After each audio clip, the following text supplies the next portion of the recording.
സാധാരണക്കാരന് സൗജന്യ ചികിത്സയുമായി 150 കോടിയോളം രൂപ ചെലവിൽ ഒരു മൾട്ടി സ്പെഷ്യാലിറ്റി ആശുപത്രി പാറശാലയിൽ. പാറശാല ആശുപത്രിയിൽ 150 കോടി രൂപയുടെ വികസന പ്രവർത്തനങ്ങളാണ് CK ഹരീന്ദ്രൻ MLA നടപ്പാക്കി വരുന്നത്. ഇതിൽ ഒന്നാം ഘട്ടമായി പണി പൂർത്തിയായ കെട്ടിടത്തിന്റെ ഉദ്ഘാടനം 2025 ജനുവരി മാസം 1-ാം തീയതി കേരളത്തിന്റെ മുഖ്യമന്ത്രി നിർവഹിക്കും. കേരളത്തിന്റെ അയൽ സംസ്ഥാനമായ തമിഴ്നാട്ടിലെ കന്യാകുമാരി ജില്ലയിലെ ആൾക്കാർ പ്രധാനമായും ചികിത്സ തേടുന്നത് പാറശാല സർക്കാർ ആശുപത്രിയിലാണ്.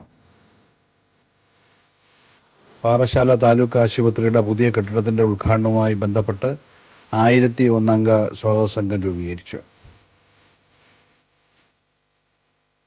Parassala block panchayat president advocate Ben Darwin അധ്യക്ഷത വഹിച്ച യോഗം പാറശാല MLA CK ഹരീന്ദ്രൻ ഉദ്ഘാടനം നിർവഹിച്ചു. മാത്രമല്ല ആധുനികമായിട്ടുള്ള ആരോഗ്യം സൃഷ്ടിക്കാൻ നമുക്ക് കഴിയാം.